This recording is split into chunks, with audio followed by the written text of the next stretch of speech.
North Dakota Governor and part-time billionaire Doug Burgum appeared on Fox News this week, completely reversing his stances on Donald Trump as he climbs the ladder for the potential VP position. Let's take a look at the clip.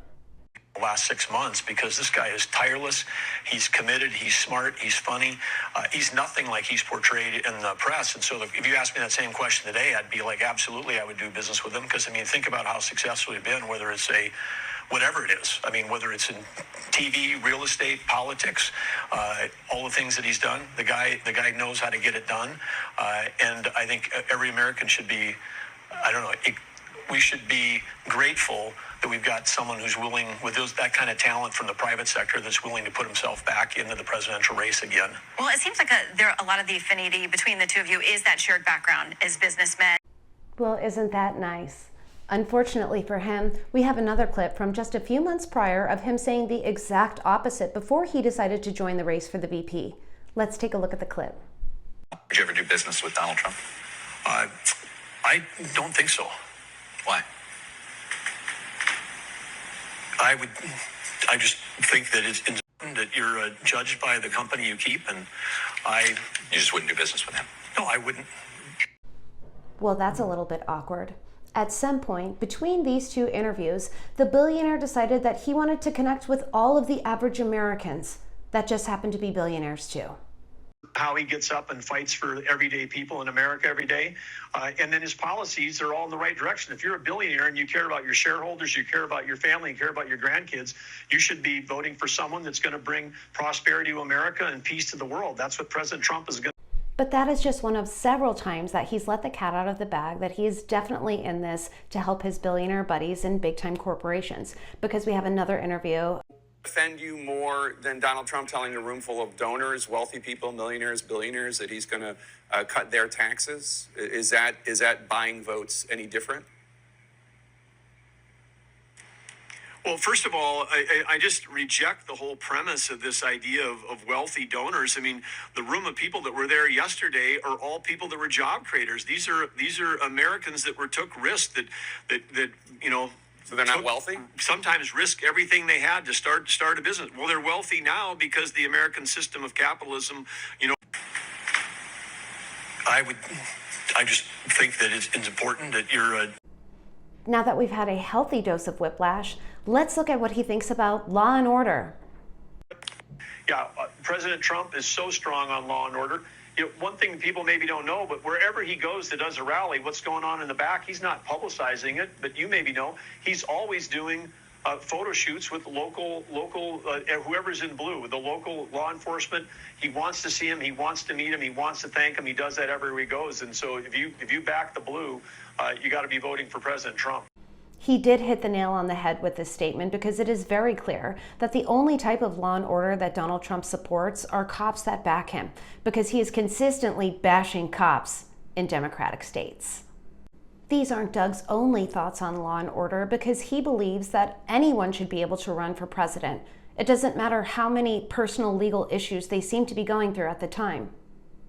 Job is a tough job, and if you're distracted by ongoing personal legal issues, I mean, generally, these are the kinds of things where people might say, hey, maybe they shouldn't be, running for any office because they've got so many issues that they're battling. And I think it's just a giant distraction, and I think it hurts the party. I think it's, we know that we had issues, down ticket in 18, 20, and 22 related to some of these distractions. And I think it'd be, fantastic for the party if we could have a distraction-free 2024 election. Not only does he think that a couple of silly little felonies shouldn't get in the way of someone running for the highest office in all of the land, but he has already started pushing the big lie. Alvin Bragg yesterday said, hey, I did my job. And we said, I'm doing my job. He was really talking, and I did my job. He's talking to Joe Biden and all the people that were driving this lawfare. But now we get to do our job, the American people. And the reaction I've seen, the phones, the text, the calls last night, people are rising up. Because the thing is, the prosecution of Donald Trump began in November of 16, when he won that election, when he wasn't supposed to win the election. whether it's Russian interference, whether it's Steele dossier, whether it's impeachment. The American people go, this has been going on. This is old news. This thing yesterday is not new news. It's old news. So this verdict changes nothing for them. But then the same group is like, we've got him now. It's like the American people are like, no, they're going to rise up. Now, let's circle back to a couple of things that he touched on in that video, starting with the term lawfare. He also says that Alvin Bragg is doing the bidding of the Biden administration, and this is 100% completely false. And then he ends the clip with saying that the American people have had enough and they are going to rise up, which brings us right into our next clip when he is asked by Caitlin Collins of CNN what he would do if he was in the position of Mike Pence on Election Day. Has been rumored to be on Donald Trump's shortlist for vice presidential options once he does, as he appears like he's on track to do, become the Republican nominee. Just yesterday he was talking about how he thought you would be great at that job if you took it. I'm just curious, if you were Trump's vice president on January 6th, would you have done what Mike Pence did?